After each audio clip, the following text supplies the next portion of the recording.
النهارده يا حبايبي عملت معاكم خلطة توابل كده نجهزها ونحضرها تبقى معانا في المطبخ من جميع أصناف التوابل الموجودة عندك واللي بتحبيها. بتحطي من كل حاجة معلقة وبيبقى جاهز معاكي في المطبخ، تاخدي منه على طول على الأكل.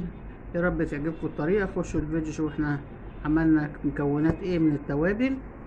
أحلى توابل لجميع الأكلات.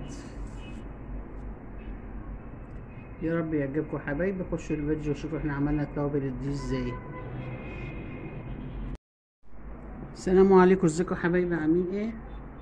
ان شاء الله يا حبايبي النهارده هعمل معاكم خلطة توابل كده تبقى جاهزة ليكي وسريعة كده، تاخدي منها على طول بدل ما تطلعي من كل برطمان شوية. بتاخدي منه معلقة واحدة لجميع الاكلات.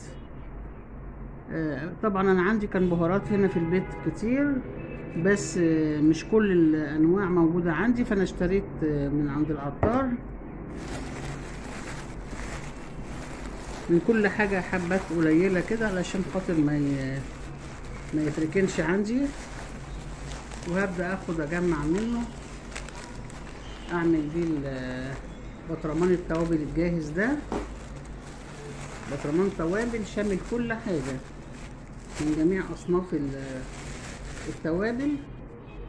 هتاخدي المعلقة تعملي بيها في اي اكل تتبيله، اكل اي حاجه بتعمليها بنحتاج نحط فيها التوابل التشكيله دي. هتاخدي المعلقه مره واحده. هنجيب برطمان فاضي كده ونبدا نحط فيه من كل حاجه معلقه كبيره معلقه من معلقه الاكل. ده معايا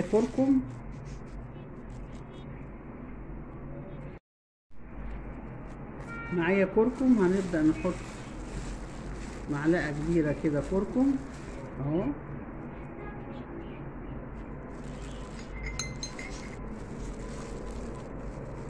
معلقه اكل،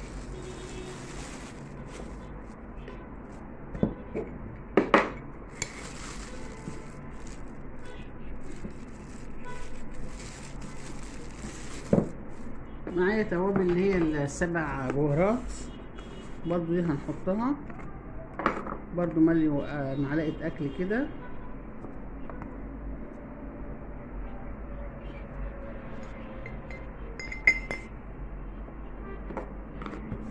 معانا بابريكا عاديه مش مدخنه، نحط معلقه منها. ومعايا بابريكا اللي هي المدخنه نحط برضو معلقه.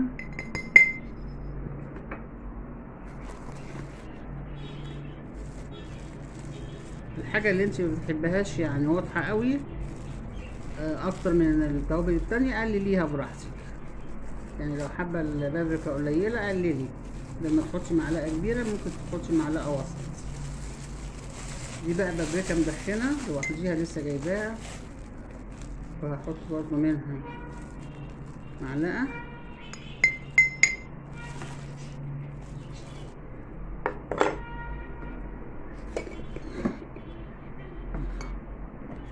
معايا هنا مرقه بهارات فراخ، هحط برضو منها معلقه.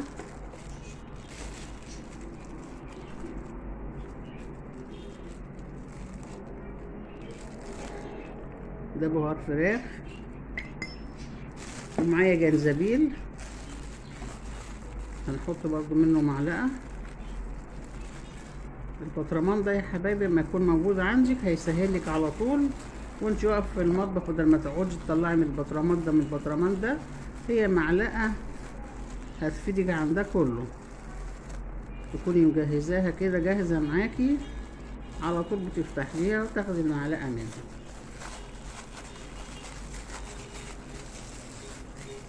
ده جنزبيل يا حبايبي.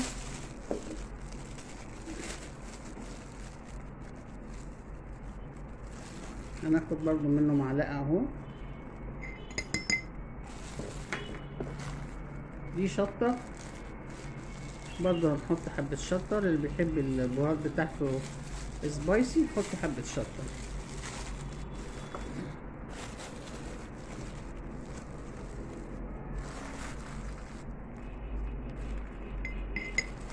الحاجة الوحيدة يا حبايبي اللي انا مش هحطها الفلفل الاسود.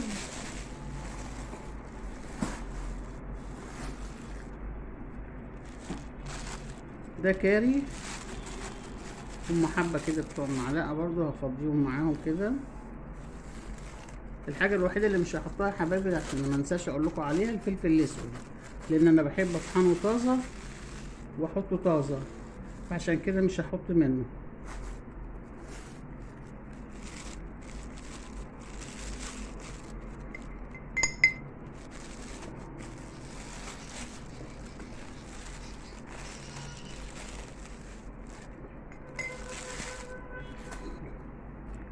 معايا بقى توم بودر وبصل بودر، هنحط برضو من كل حاجة معلقة، مش لازم تكون بقى معلقة كبيرة، ممكن نصغر شوية المعلقة.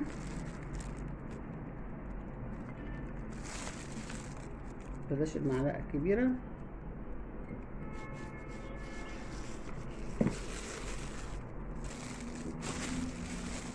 ده حطيت انا قبل كده الثوم وده البصل.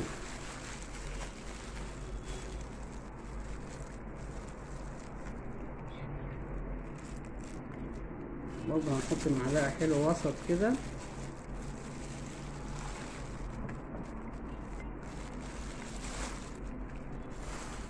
يبقى كده يا حبايبي حطينا من كل حاجة. هنحط بس نجيب الكمون والكزبرة ونحط معايا برضو الزعتر يا حبايبي، هنحط منه معلقة، بيدي طعم حلو قوي للأكل.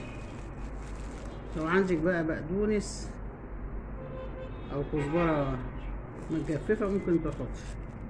ده معلقة زعتر.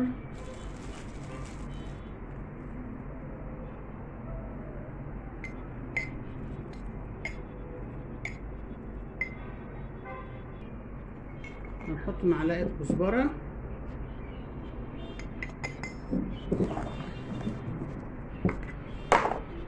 وهنحط معلقة كمون. يبقى كده حطينا جميع التوابل بتاعتنا ما عدا الفلفل الاسود، لان قلت لكم يا حبايبي الفلفل الاسود انا بحب اطحنه طازه واحطه طازه. فهنحط معلقه من ده، ونحط بقى شويه فلفل اسود طازه نكون طحنينهم، لان ريحته بتروح والفايده بتاعته بتروح لما بنطحنه ونركنه.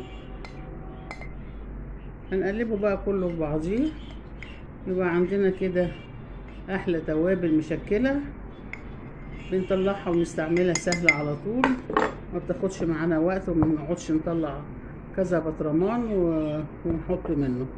يا رب تعجبكم الفكره يا حبايبي. زي ما قلت لكم بقى لو عندك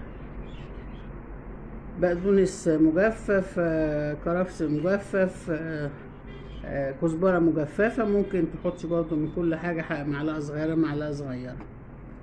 انما هو كده يعني شامل من جميع التوابل الموجوده عندنا وحضرناه وجاهز، ولما يخلص منك تعمليه من جديد. يا رب تعجبكم الطريقه يا حبايبي.